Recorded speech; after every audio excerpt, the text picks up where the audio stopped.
से याद रखिएगा, कहीं लग जाए आपकी जिंदगी में कि अब मेरा जीवन बहुत नरक सा निकल रहा है, बहुत कष्टमय निकल रहा है। श्री शिवाय नमस्तुभ्यम। हर हर महादेव। दोस्तों, जब जीवन में बहुत कष्ट हो, जब जीवन जीने का मन ही नहीं हो रहा हो, आप जीवन से हार गए हो, जब आपका जीवन नरक जैसा बीत रहा हो, बहुत कष्ट में है, यदि कोई बीमारी है, मृत्यु तुल्य रोग है, दूर ही नहीं हो रहा, कोई रोग तकलीफ दिन ब दिन बढ़ती चली जा रही है, पैसों की बहुत तंगी है, पैसा घर में टिक ही नहीं रहा, तो आपको एक उपाय करना है। यह उपाय आपको सोमवार की अष्टमी को करना है। सबसे पहले आपको यह देखना है कि सोमवार की अष्टमी कब है। यह आपको ध्यान रखना होगा दोस्तों। इस दिन आपको एक बेलपत्र, पीला चंदन, लाल चंदन, शहद और एक लोटा जल लेकर शिवालय जाना है।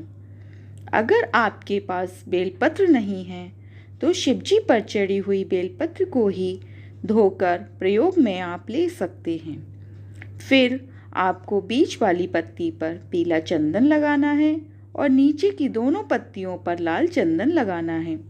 दोनों पत्तियों के बीच में जो डंडी होती है वहाँ पर आपको शहद लगाना है। इस चंडी में माता पार्वती अपनी 64 योगिनियों के रूप में विराजमान होती हैं और दोनों पत्तियों के नीचे की जो डंडी होती है उसमें 33 कोटि देवी देवताओं विराजमान होते हैं।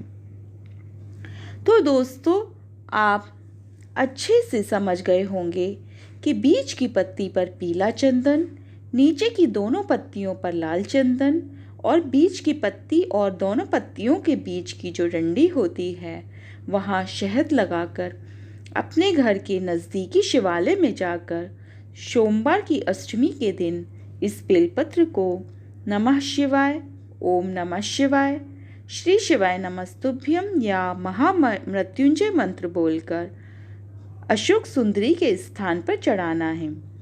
ध्यान रखना दोस्तों, डंडी का भाग जहाँ से जल नीचे गिरता है उस तरफ रखना है। बाद में शिव जी का कोई भी मंत्र बोलते हुए शिवलिंग पर एक लोटा जल धीरे धीरे चढ़ाना है और जब जल पूरा चढ़ जाए, पूरा चढ़ने को हो तो थोड़ा जल उस स्थान पर चढ़ाना है, अशोक सुंदरी के स्थान पर जहां आपने बेलपत्र चढ़ाई है। उसके ऊपर बाबा से अपनी मनोकामना बोलकर विनती करें। बाबा से कहें, बाबा मैं बहुत परेशान हूँ, जीवन में हताश हो गया हूँ, अब आप ही मेरा सहारा हैं, मुझे मार्गदर्शन करें और मेरे दुख दूर करें। बाद में उस बेलपत्र को उठाकर किसी जलाशय में या किसी बेलपत्र, पीपल, बड़ के पेड़ के नीचे विसर्जन कर दें और एक लोटा जल वहाँ भी चढ़ा दें। बस इतना ही करना है दोस्तों। उपाय बहुत सरल है। बाबा से निवेदन करें और 3 माह के अंदर बाबा आपको दलदल से जरूर बाहर निकालेंगे। दोस्तों, उपाय मैंने पंडित प्रदीप मिश्रा जी की कथा से समझकर ही आपको समझाने का प्रयास किया है। इस जीवन में कोई ना कोई किसी न किसी परेशानी से घिरा है। दोस्तों, इस उपाय को अपने दोस्तों, रिश्तेदारों और परिवारजनों के साथ जरूर शेयर करें। वीडियो को लाइक करना ना भूलें। चैनल को जरूर सब्सक्राइब करें जिससे अच्छे अच्छे उपाय की नोटिफिकेशन आप तक पहुंच सके। कमेंट बॉक्स में हर हर महादेव जरूर टाइप करें। ये बेलपत्री लेना, इस बेलपत्री के बीच वाले पत्ते पर पीला चंदन लगा लेना। कितना लगाना है?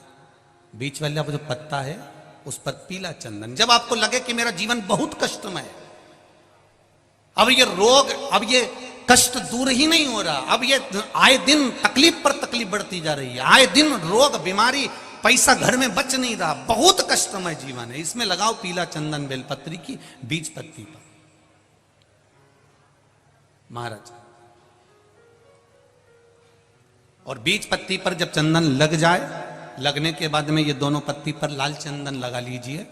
इन दोनों पत्ती के बीच में जो डंडी का भाग होता है, आपको कहा था, आपको स्मरण में होगा शायद, हमने जब बेलपत्री की महत्वता बताई थी तो उस बेलपत्री की महत्वता में कहा था ब्रह्मा विष्णु महेश ये तीन हैं, बोला था। बीच में ये बड़ी पत्ती से लेकर जो दो पत्तियां होती हैं, इनके बीच में जो जगह बचती है, इसमें मां पार्वती के 64 योगनियां, मां पार्वती अपनी पूर्ण सिद्धि के साथ में जितनी भी देवी के स्वरूप हैं, वो माता 64 योगनियां देवी के स्वरूप में यहां पर विराजमान होती हैं। दो पत्ती के नीचे से जो डंडी होती है नीचे तक, ये पूरी डंडी में 33 कोटि देवी देवताओं विराजमान होते हैं इस पूरी डंडी के अंदर।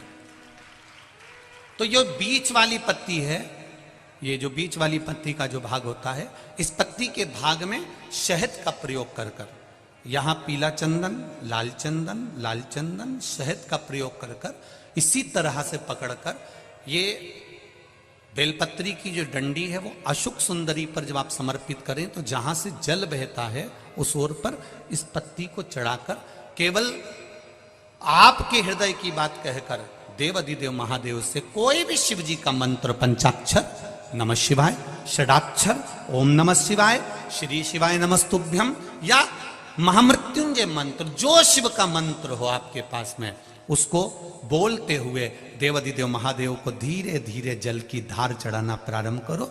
जल की धार जब पूर्ण होने लगे, उसमें थोड़ा जल बचे, तब अशुक सुंदरी पर जो तुमने बेलपत्र चढ़ाई है वहां उस जलधार को चढ़ाएं। ये प्रयोग आपको केवल सोमवार की अष्टमी पढ़ने पर ही करना है। कौन से दिन करेंगे? जम के बोलिए जरा। सोमवार की अष्टमी पढ़ने पर यह प्रयोग करें और जल चढ़ाकर बाबा से विनती कर कर उसी बेलपत्र को वापस उठाकर कहीं जलाशय में या किसी पेड़ के नीचे विसर्जन कर दें और एक लोटा जल वहां भी चढ़ा दें। बस निवेदन कर कर आ जाइए, मेरा बाबा 3 माह के अंदर हाथ जरूर पकड़ेगा और आपको दलदल से बाहर निकाल देगा।